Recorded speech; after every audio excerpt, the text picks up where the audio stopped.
Welcome to the very first episode of the Business Builders Podcast, a podcast dedicated to helping construction and trade companies grow and succeed.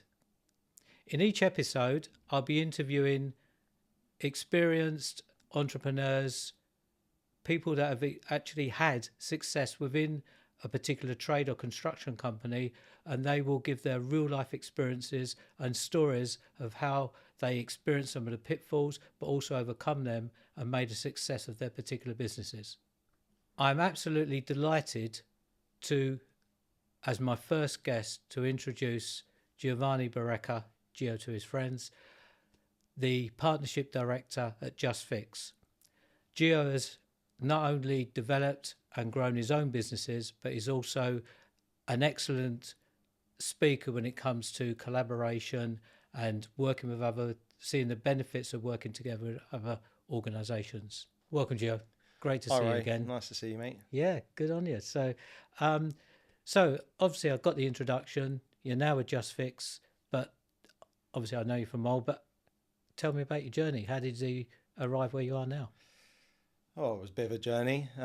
So I've been in the construction industry since 2012. Don't look old enough. Thank you. And basically, I was once part of a family construction business. And in 2017, decided to set up a plumbing and heating company based in Surrey on my own called Boiler Pro. It was funny because my dad grew up on the tools and therefore I was on a van from the age of 10 years old, either watching out for parking wardens, clearing up his mess my afterwards. dad's a plumber as well. Yeah. And my pay was the full English in the CAF. So they were the good old days. But yeah, having been in around the construction industry from a very young age, ironically, I'd gone off to university. I studied to be a car designer, of all things. That was my dream job. And came full circle into the world of sales and marketing, really. So I cut my teeth for 15 years doing B2B selling from classified advertising, exhibition space, sponsorships, events.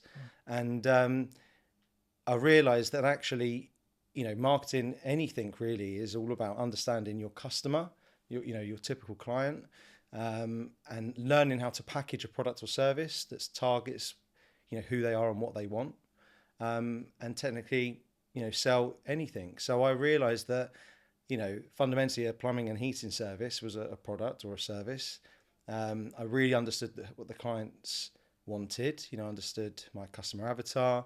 They wanted a friendly, local, reliable, trustworthy, transparent with their prices, greater communication. They wanted a business like that. So I formed a very strong brand and set out to bring a product to my local area that customers would appreciate. So what you're saying with that, with regards to anybody listening to this who's, say, just started in business, getting going, the emphasis, there must be a hell of a strong emphasis on marketing and sales. Do you feel is key? Because a lot of people focus on the particular trade or discipline that they're doing, especially when they're starting up, but they lose sight of you've got to promote yourself. You've got to be out there. But like you said, understand the actual avatar, the actual customer requirements. 100%. So, as I said, I never grew up on the tools, and I didn't have a gas qualification. I wasn't a plumber or heating engineer, yet I was selling this service to my local community. And, there were challenges with that. Don't get me wrong. Engineers that would come and work for me would almost question how I got into this space and how I was telling them how to do their job when I wasn't the qualified one and things like that. But I guess I came at it different. So as you mentioned, a lot of trades businesses, certainly smaller businesses, start from someone going to college, getting the qualifications, get on the tools, get their first customers, and they build their customer base up over time. And they either have some business acumen or entrepreneurial spirit, or, they know how to hustle a little.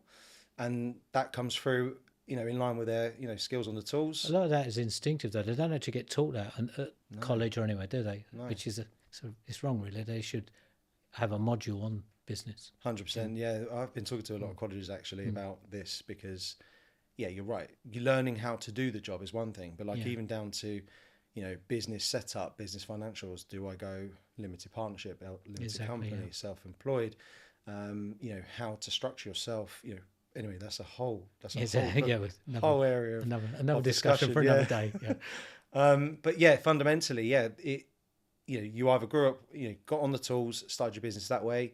I literally went the other way. I went and built a business, I built a brand with a message, found the right people to deliver and fulfill the product or service I was selling. I was lucky to work with my sister and a couple of people I knew, some very good engineers and friends of mine that we kind of went off and started this thing together. And, we had a great first year. As an entrepreneur, you've got all the other adages like, you work all the long hours, you pay yourself last. There's all of these pains you get with trying to start a business. But for a first year, it wasn't too terrible. So I certainly felt I was getting the right message. And actually, I was fortunate to enter the Kingston Chamber of Commerce Business Awards, and I won Best Startup of the year 2017. Yeah. So that was a real boost to kind of at least not just my ego, but actually to prove that I had the right ideas. When you're an entrepreneur as well, you work within yourself a lot, and you don't get often a chance to soundboard with people. Exactly. You would be like yourself, and that's a really important piece. Actually, being able to evaluate your ideas and get some more validation around that. Yeah. Along the way, obviously you've overcome a lot of hurdles. You've had some setbacks, and you've made to correct those. In terms of, say, industry hurdles, were there any particular hurdles that you felt were more challenging than others? And again, if somebody's listening to this, they may be experiencing a similar kind of problem, and you can just explain how if there was a particular problem that you want to talk about now, something that you may have encountered that you thought was worth mentioning. Big question, Ray. As you said, being in a small business and being in business, there are a lot of hurdles. But to name a few, I think, every kind of business coach or, person in business will say, get a business plan sorted, start with that business plan. I felt like I wrote my 5-year business plan every single year because, and it wasn't about that it was unrealistic, or it wasn't about I hadn't factored in certain things. It was actually about the landscape around me changing so dramatically. I started my business in a really challenging time where I think don't quote me on the chronological order of all these things, but we had Brexit, we had a change of parliament going to Conservative, and we had COVID obviously in the latter stages of my 8 years of having that business.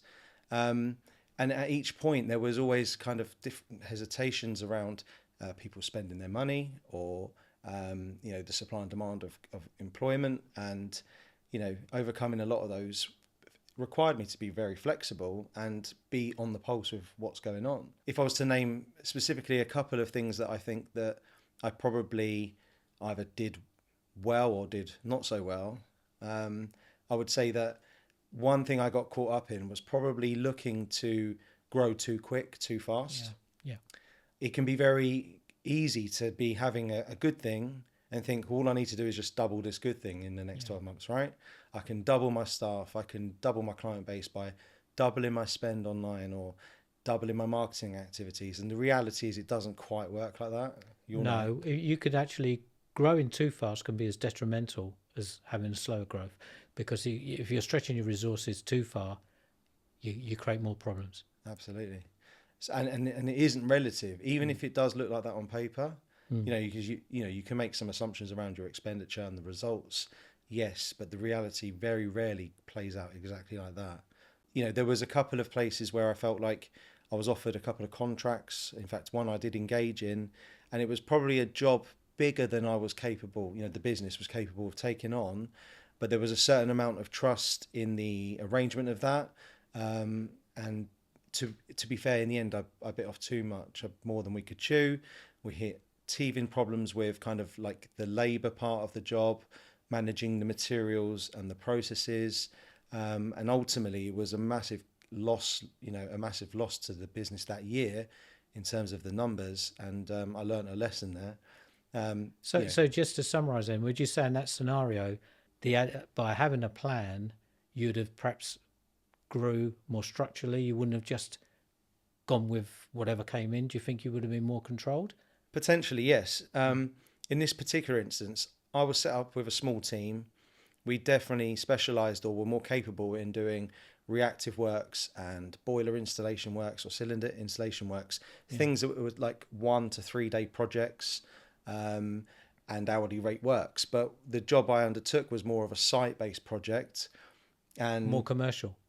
it was a residential project, Right. but it was the project was going to go over the 6 months, and you were, first and second fixing 6 bathrooms, huge heating system. It was a nice big house and a nice big project, which was the shiny, sparkly thing that made me interested in doing it. And I thought it could really push the needle forward in terms of my top line revenues and potentially profitability. Now, Were the payment terms in that at a different structure to the smaller ones? Because sometimes the bigger jobs have a completely different payment structure, which can leave smaller companies exposed. yeah, Was it that kind of scenario? it wasn't necessarily a cash flow thing. I think I did my due diligence and kind of got my contracts in place Yeah. to make sure that I could cash flow the job. But even then, I did come a bit unstuck because despite all being in writing, there were other layers involved. Like they had a QS on site that would have to sign off the progress of each of the elements, and then there was a disagreement potentially about some of those. But actually, what was the downfall for me in this particular project was that the labour I had, almost a portion to do that job, start to finish, just didn't cut the mustard, and I wasn't able to quickly just divert another couple of engineers to that job. In fact, I tried to kind of muddle through by getting people I could trust to muck in, if you like, and pick up the slack that was apparently happening on site. But all that was doing was costing me more money that I hadn't factored in. So invariably what had happened was, in this case, I hit kind of like it was a bit of a fire sale. I spent more money trying to deliver basically a mediocre job, and didn't get paid for it. So I really double lost. I couldn't get the money in the end, and I'd spent out a lot of money. So that hit me double. I didn't even get what, in my mind, we had achieved on site, because there were discrepancies there, and I had spent a pretty penny trying to get to the finish line, and that really hit me that year. And I know that was a lesson learned. And I think the main point I would like to make for anyone listening is really understand your product offering and what your capabilities of your business are.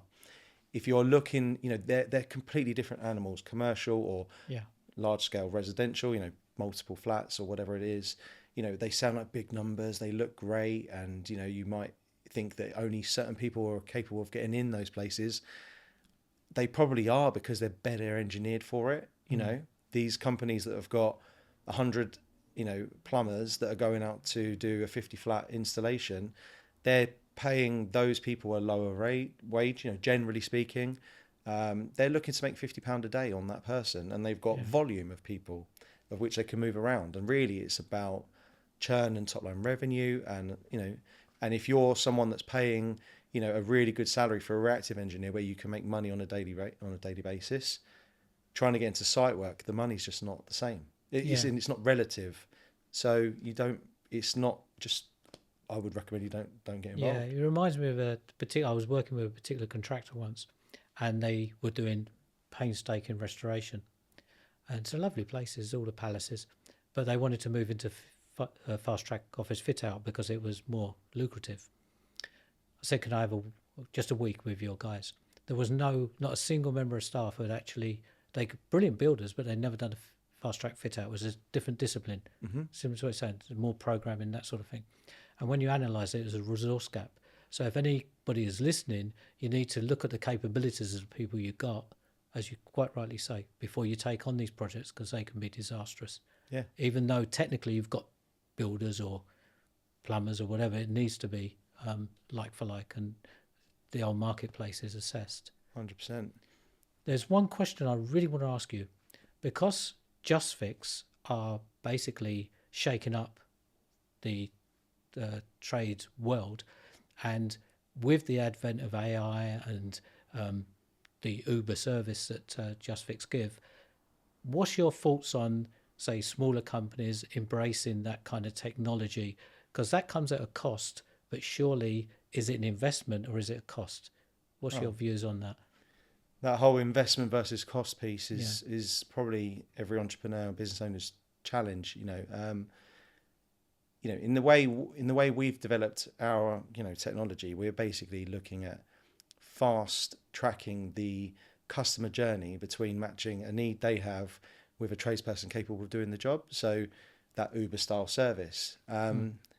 It's the reason it's disruptive and different to everything else is because the tradesperson isn't paying to be on our platform. They do have to be vetted, insured, and qualified to do their job, but they just need to be almost on standby. If they're driving home, get a ping. Do I want to pick up this job on my way home? And I've been offered to do the first hour at a call out rate of X. And the customer's gone on their phone, clicked a couple things, put a picture of the problem or a brief description, and we've done a matching process. They've not had to speak to anyone on the phone, make any appointments, explain it. The engineer has not had to have a phone call, explain it, ask 100 questions. They just turn up at the date and time that the customer wanted, and everyone's happy with that transaction.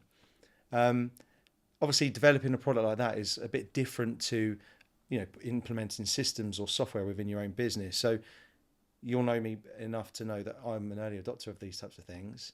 And I think software and job management software, and CRM and these types of things really help you push the needle forward, because information is always key, like in terms of being able to track, what you're doing, where you're doing it, who's doing it.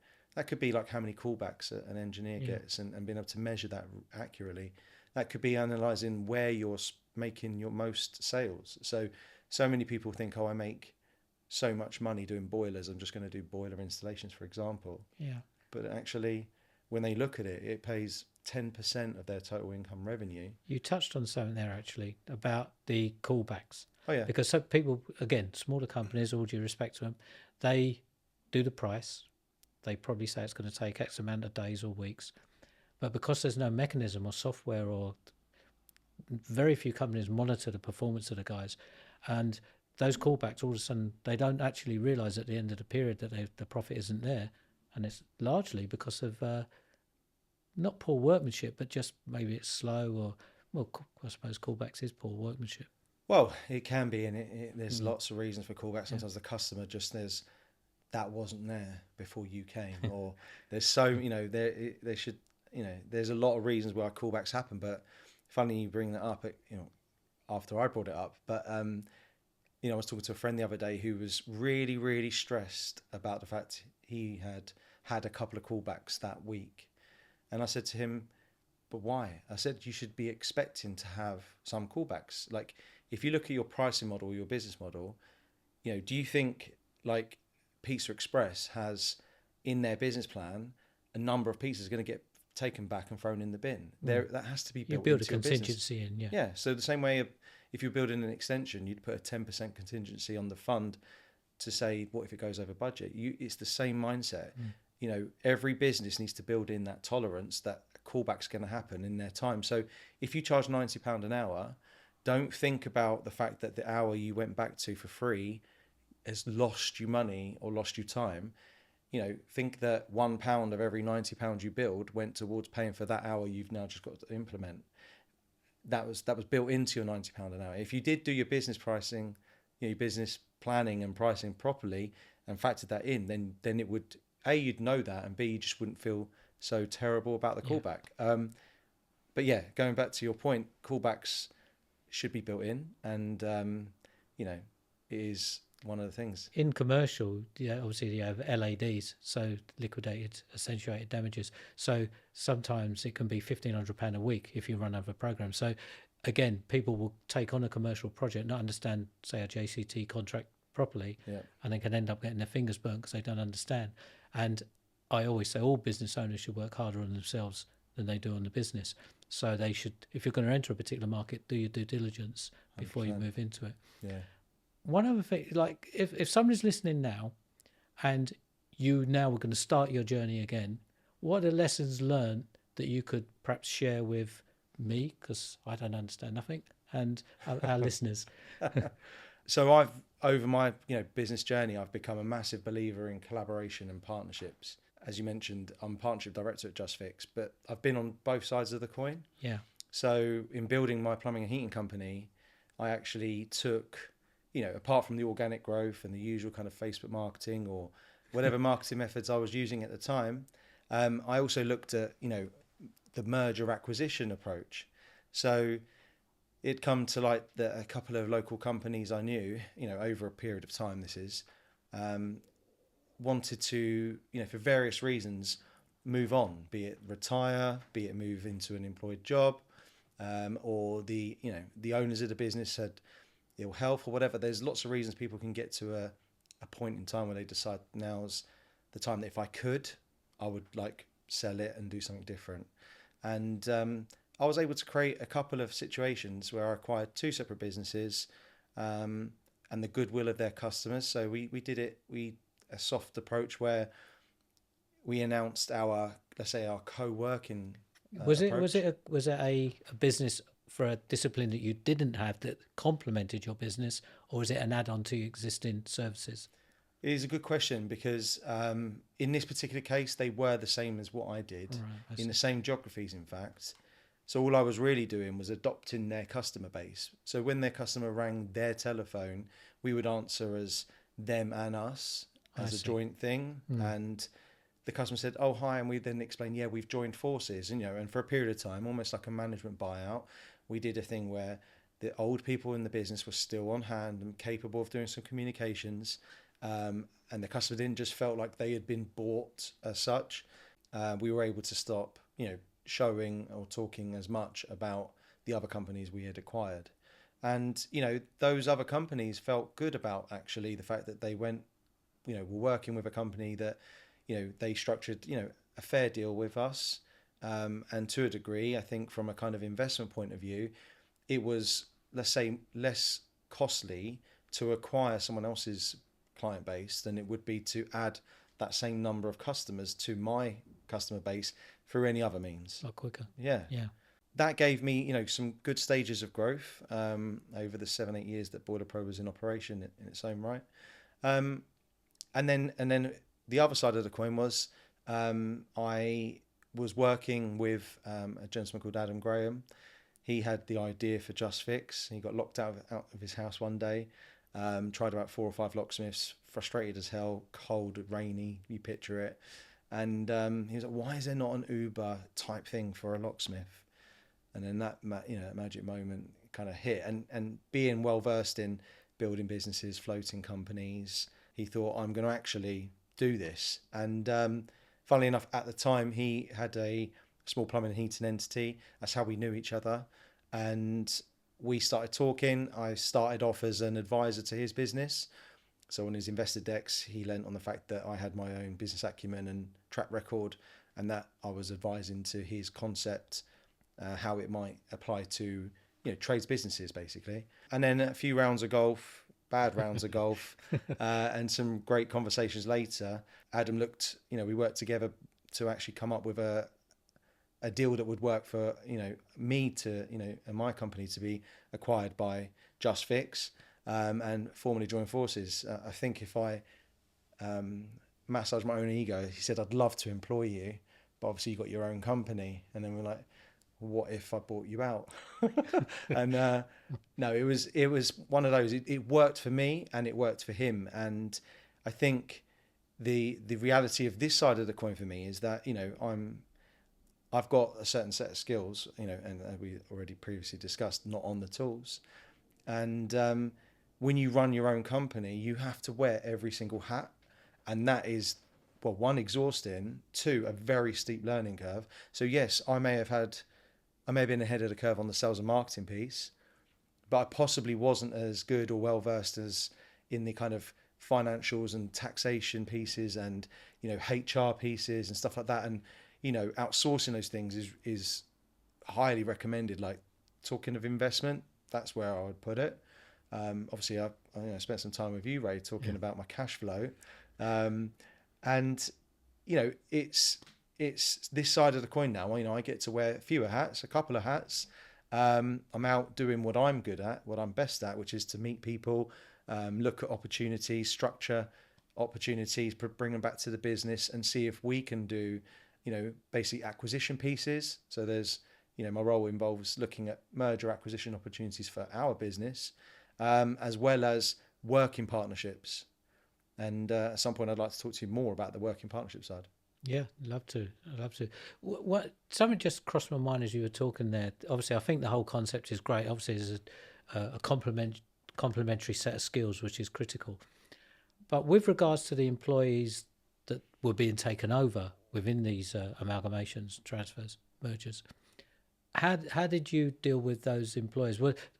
Did they deal with it well? Were they rewarded? Was it contentious? Because if companies are going to merge with somebody, there's going to be, say, a cultural issue perhaps, or a strategic issue. How did you sell that? How did you involve the staff with that, or did you involve the staff? We did. In fact, neither of the businesses had particularly large volumes of staff, which was a good thing in terms of the HR side of that. However, go back to COVID and the whole furlough thing, and who should have working and who should be on furlough. During that time, I had a service type engineer and a installer type engineer. So the installer technically could do service and repairs, but possibly wasn't as great at repairs. The service repair guy couldn't do installations. So if you were a business that was to furlough one or the other, I was kind of snookered if I did one or the other. So actually in that moment, I devised basically a profit share scheme. So I came up with a structure that basically meant that they were on 50% of the profit we made on any work. And I extrapolated that to all of the new employees I took on through these merger acquisitions. Now, a few people picked me up on this at the time. A few people scratched their heads like, why would you do that? It sounds like you're paying them too much money. So a typical gas engineer, company owner friend would say, but, I've got a guy on 45k a year, whatever it is, it sounds like this person's earning much more. And I said, yes, they actually are, but they're doing more work in order to earn more, and they're incentivized to do more work to earn more. And how I did the math actually was I looked at my, sales. So let's just use some round numbers, 300k of sales. Cost of sales was roughly 45%, including the labor. And then, so if I'm giving them 50-50, technically I'm giving them a bit more, but then you had the overhead costs. So, be it software, vehicle hire, or, contract hire, fuel, contribution to, lots of other things, uniform, you name it. That actually, when you put that back in, my engineer, I was making 50% after making my engineer. So when I went 50-50 with them, it actually wasn't costing me anymore. Right. The difference now is that if I gave an engineer 5 jobs in a day and they were 1 hour jobs, then by the time they finished their diary, they were, guess what, won't answer their phone for that 6th job that just came in. Guess what, they're overworked. Guess what, they haven't had time for a lunch break, haven't stopped. Flip it round to you're on £45 for every 1 hour you invoice, be it you're in there 10 minutes or 59. Well, before I knew it, these people were doing like 13 jobs in a day. Oh, wow. Because guess what, they were being rewarded for it. Yeah. And did they take more time to diagnose properly? Because if they got it wrong, it kind of hurt them too. Did they waste less? Callbacks dropped?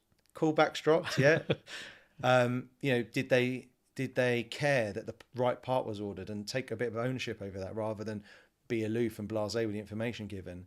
Would they go and pick it up because they're going that way anyway? And they start to align a bit more with you and the business on a common goal. And that, I think, was the biggest learning and the best thing I ever did. And that I honestly were those guys originally PAYE, or were they were PAYE? Yeah. And I presented them with the opportunity. I said, look, you've got here's my proposal, and what I'll do is I think I guaranteed for the first 3 months they wouldn't earn less. And I said, at that 3-month point, you can choose to go back to PAYE if you want. None of them did. Oh, that's interesting. Yeah. Because they just obviously the timing of it was like we're going into winter. I needed them to work harder, do more hours, carry out more jobs. We all earned more money. That's the true essence of any partnership, to be fair. I just think when you look at businesses now that, they're a gas, let's say, it's easy for me to stay on this vein, but they're a gas and plumbing company, and they are always outsourcing the electrical work. wiring of a heating system, a job here, a job there. And then they get to a point they go, if we hired an electrician, we could have him in-house at X amount of salary, put him in a van, and then we could pick up electrical work. But the reality is, if you're 10, 15 engineer plumbing heating company, and then you try to diversify and dilute your offering because you think somehow you'll save money, you won't be doing these things, I would really ask you to analyze that properly, because having a partner that just turns up because they're getting paid the right money, the full money for it, versus managing a member of staff in an industry you don't really know and understand, but think isn't that different. That's where some of these kind of like shiny gems on the outside can catch you out. Yeah. And that require a bit more thought. Yeah. So outsourcing is, especially for small companies, it is a fundamental requirement. Yeah. Because too many people try to spin too many plates. As you say, they can take on too many overheads. And in the long run, profitability is down. Everybody's stressed. And you end up losing staff. With your journey, with your knowledge, obviously you've got your sales background, you've got your business knowledge, you've overcome COVID and some incredibly difficult periods of time, and your business was still not only continued, it thrived, and then you've gone on to do collaboration and joint ventures and mergers, etc. If there is, we'll stick on heating and plumbing, if there is somebody out there that is either plateaued or is a startup, they've got slightly different requirements, what advice would you give somebody listening now that is either thinking of starting a heating company, is continuing with a heating company, or is perhaps wants to scale it, but he's afraid to scale? He's got to a point where he's uncertain. What would you say? What advice would you give? A couple of things. So in terms of the way you structure your business, having flexibility, as much flexibility as you can, is really key to being capable and managing those peaks and troughs that come with, the seasonal business that a plumbing heating may experience.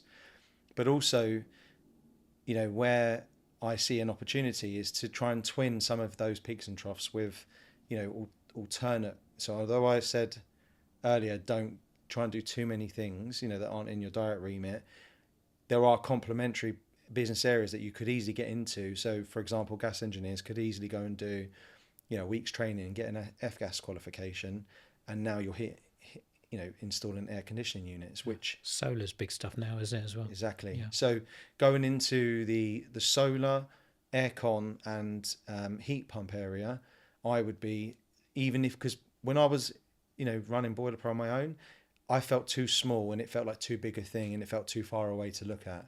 But it is coming thick and fast now. And, the government incentives on the heat pumps and the renewables is huge. There is, demand way outstrips supply. So if I was a gas engineer or, a gas engineering company, right now I would be making sure that myself or some of my team were now getting trained into the heating renewable sector. The industry itself has had its growing pains. It's, retrofitting's been challenging. There's a lot of that. And the manufacturers have had to, muddle through a lot of that, but the momentum is there.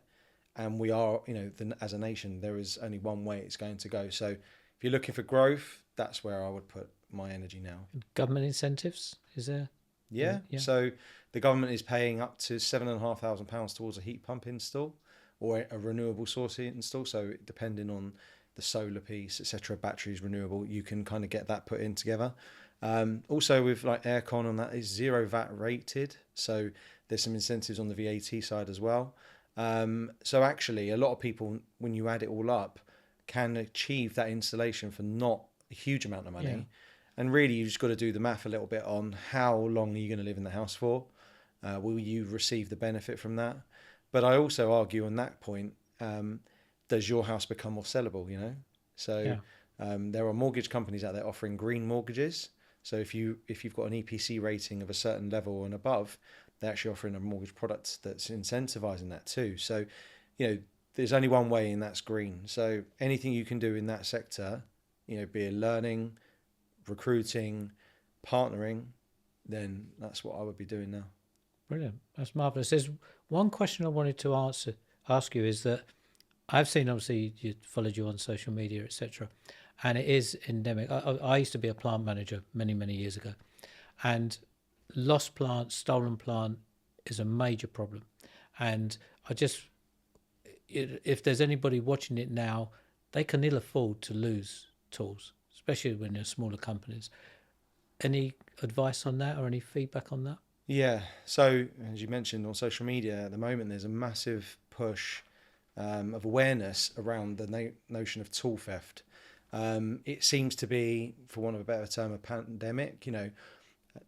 Every single day we are seeing people in certainly social circles that are being targeted and having their vans broken into and their tools stolen. But worse than that, they are bending the doors out, ripping them out, cutting massive holes in them. So you wake up in the morning, come down to your van, not only is all your tools gone, your van's actually undrivable. You could go to a merchant's and pick up a drill and a few bits maybe to get today's job on, but you actually can't drive it because your van, the door's half off.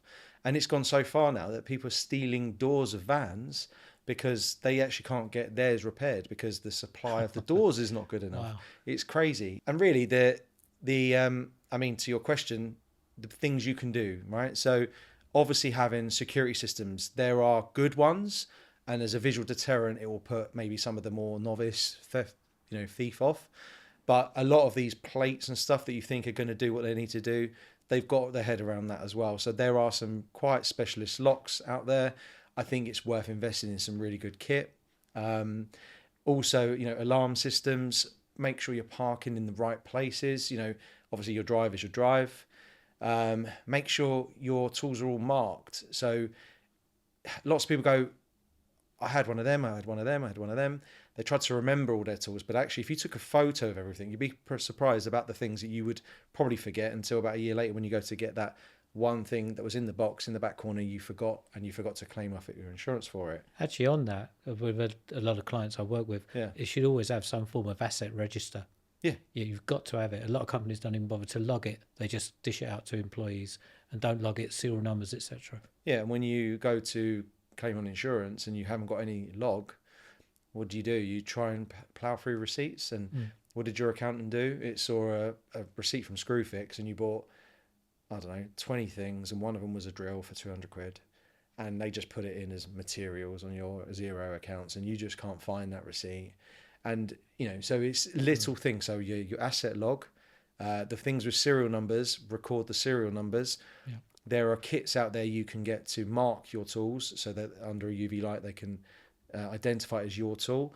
But also there's millions of pounds of tools in a police compound that they actually can't give them back to you. So even if you turn up there and said, see that drill with my name on it, like it's mine, they say you can't prove it's yours. And that could be another Dave Smith. And you're like, yeah. So actually with the serial number records, etc., you've got half a chance.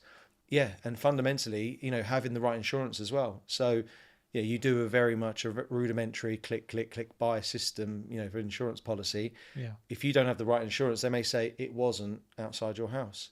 I didn't know that made a difference. It was, you're a Premier Inn because you've on a contract for a week and you're up to Coventry and back or whatever. You didn't know that the day that it happened outside the Premier Inn, you're not covered. So making sure you're covered for all the things you do, and that goes even further than the tools piece. But yeah. So are you seeing real small companies going out of business because of have you personally experienced that? Oh, actually, to be fair, I have. Yeah. So we had a whole van stolen. I don't know if they intended to have the van or everything in it, but in literally the second year of business, a whole van was stolen, and it included all of my engineer's stuff. And you think about that. So now you've got a 20k van gone. You make an insurance call, yes, you will get paid out, but what do you do tomorrow? You've got to go and hire a van. So there's 500 a week on a van you got to hire. You got no tools. Well, you might get paid out on the tools, but not tomorrow. So how do you keep going? Every day you don't keep going, well, you might be losing £500 in revenue. So you compound that. If you're a one-man band or a very small business, let's say a 10k hits you. Can you sustain that? Have you got the money in the bank account? Can you turn it around quick enough? And there are a lot of businesses that can't. So in answer to your question, mate, it can be a killer. Yeah, no, I can see that. And most companies, because they don't have that business acumen, they don't actually prepare for it or budget for it or put some aside. Well, I've actually thoroughly enjoyed sitting here talking to you. But if any listeners want to know more about Geo, if they want to know more about JustFix, how do they contact you? What's the best way? Yeah, so our website is www.justfix.app, although it's very much a consumer-based thing. If you want to find me on socials, I'm justfix_geo on TikTok, Instagram, Facebook. I prefer Instagram. And we also have a Just Fixers Instagram page as well. So, yeah, if you've got any questions or you want to know more, then hit me up. Well, if anybody is listening to this, Geo's a great guy. I wouldn't even have him on this podcast if I didn't think that he could deliver on everything he says. So, Geo, thanks for your time. Cheers, Ray. Thank you. Ledge. Look after yourself. Thanks. Take care.